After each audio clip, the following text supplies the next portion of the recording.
اعوذ باللہ من الشیطان الرجیم بسم اللہ الرحمن الرحیم۔ السلام علیکم۔ لاکھوں کروڑوں درود نبی پاک صلی اللہ علیہ وآلہ وسلم کی ذات مبارک پر۔ ناظرین اکرام، آج ہم سپریم کورٹ پاکستان کے ایک لیٹسٹ ججمنٹ پڑھ رہے ہیں، جو کہ جسٹس محمد علی مظہر صاحب، جسٹس سید حسن اظہر رضوی صاحب، جسٹس عقیل احمد عباسی صاحب، ان تین جسٹس صاحبان نے اس کیس کو سنا۔ فیصلہ جو لکھا ہے وہ محمد علی مظہر صاحب نے لکھا ہے۔ تو جناب، یہ سی پی ایل اے نمبر ہے 3/2023۔ ٹائٹل ہے اس کا طاہرہ بیگم ورسز وفاق پاکستان بذریعہ سیکریٹری وزارت مذہبی امور و بین المذاہب ہمانگی حکومت پاکستان۔ ناظرین اکرام، آپ پاکستان میں ہوں، پاکستان سے باہر ہوں، اگر آپ نے کوئی قانونی مشورہ لینا ہے، کوئی کیس تیار کرانا ہے، کسی کیس کا جواب تیار کرانا ہے، کسی کیس کی ایویڈنس تیار کرانی ہے، تو ہماری خدمات حاضر ہیں۔ 0300-426-2278 پر آپ ہم سے رابطہ کر سکتے ہیں۔ یہ سول درخواست برائے اجازت appeal Sindh high court Karachi کے مورخہ 8/12/2022 کے فیصلے کے خلاف دائر کی گئی سپریم کورٹ میں۔ اس کا پس منظر کیا ہے؟ درخواست گزار نمبر 1 اور 2 M S Yamin and company کے نام سے کاروبار چلا رہے ہیں۔ متنازع جائیداد نمبر WO2/4.6 واقعہ وڈو مل اوڈھارم کوارٹرز کراچی 1974 میں نیلامی کے ذریعے خریدی گئی یہ جائیداد۔ قبضہ 2 مراحل میں دیا گیا، 13,778 مربع فٹ 1978 میں، اور باقی 2,706 مربع فٹ 1982 میں قبضہ دے دیا گیا۔ 99 سال 99 ایئرز لیز جو تھی وہ 28/3/1992 کو رجسٹرڈ ہوئی، جو متولی وقف املاک بورڈ نے کی۔ 99 سالہ لیز جو تھی یہ 28/3/1992 کو رجسٹرڈ ہوئی۔ 17/9/2020 کو جواب دہندہ نمبر 6 نے لیز منسوخی کا نوٹس جاری کیا کہ یہ جعلی اور بوگس ہے، یعنی کہ 1992 میں ہوئی تو تقریباً 28 سال کے بعد انہوں نے کہا جی یہ جعلی ہے۔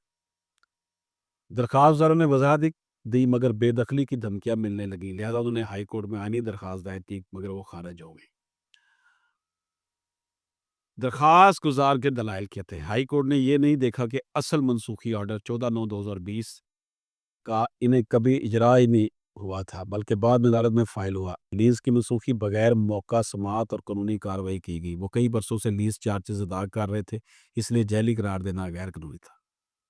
جواب دہندگان کے دلائل کیا تھے؟ یہ وقف املاک کی جائیداد ہے جس کی اصل لیز صرف 1 سال اور توسیع زیادہ سے زیادہ 30 سال تک ممکن ہے، 99 سال نہیں۔ درخواست گزاروں نے اس وقت کے ایڈمنسٹریٹر کی ملی بھگت سے وزارت مذہبی امور کی چیلی منظوری بنائی۔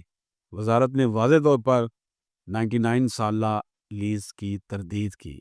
Chairman E T P be نے اختیار کے تحت 14/9/2020 کو لیز منسوخ کی۔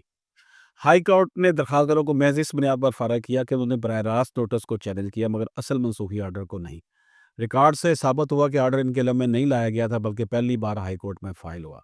آرڈر میں نظر آتا ہے کہ درخواست گزار نے کرونا وبا اور بیماری کی وجہ سے التوا مانگا مگر مسترد کر دیا گیا، اور پھر بعد میں مزید شہادت کے فیصلہ پھر بغیر مزید شہادت کے فیصلہ کیا گیا۔ لیز کی منسوخی جیسے سنجیدہ معاملے میں گواہوں کے بیانات اور مکمل سماعت ضروری تھی جو نہیں کی گئی۔ متروکہ وقف املاک ایکٹ 1975 کا سیکشن 16، 17 اور 21 کے تحت اپیل اور نظر ثانی کا طریقہ کار موجود ہے اور معقول موقع سماعت دینا لازمی ہے۔ تو جناب دفعہ 14 جو ہے سول عدالت کا دائرہ اختیار ختم کر دیتی ہے، مگر اس کا مطلب یہ نہیں کہ انتظامی اتھارٹی بغیر قابلہ سماعت کے فیصلہ کرے۔ سیکشن 21 جو ہے یہ ای ٹی بی کا متروکہ وقف کا جو ایکٹ ہے اس کی بات ہو رہی ہے۔ اتھارٹی سیکشن 21 اتھارٹی کو سول عدالت جیسے اختیارات دیتی ہے، گواہ طلب کرنا، ثبوت لینا وغیرہ، یعنی کہ جو متروکہ وقف بورڈ ہے یہ بطور سول کورٹ بھی کام کرتا ہے۔ قدرتی انصاف اور منصفانہ ٹرائل آئین کا آرٹیکل 10 سے لازم ہے۔ منسوخی آرڈر بغیر معقول موقع دیے جاری ہوا جو اصول انصاف کے خلاف ہے۔ اس سول درخواست کو اپیل میں تبدیل کرتے منظور کیا جاتا ہے۔ سندھ ہائی کورٹ کا مورخہ 8/12/2022 کا فیصلہ، چیئرمین متروکہ وقف املاک بورڈ کا مورخہ 14/9/2020 کا آرڈر اور ڈپٹی ایڈمنسٹریٹر کا مورخہ 17/9/2020 کا نوٹس سب کالعدم قرار دیے جاتے۔ یعنی متروکہ وقف املاک بورڈ نے جو ان سے زبردستی جگہ خالی کرانے کے نوٹس دیے تھے اس کو سپریم کورٹ نے کالعدم قرار دیا کہ یہ بغیر سنے یہ کیا گیا۔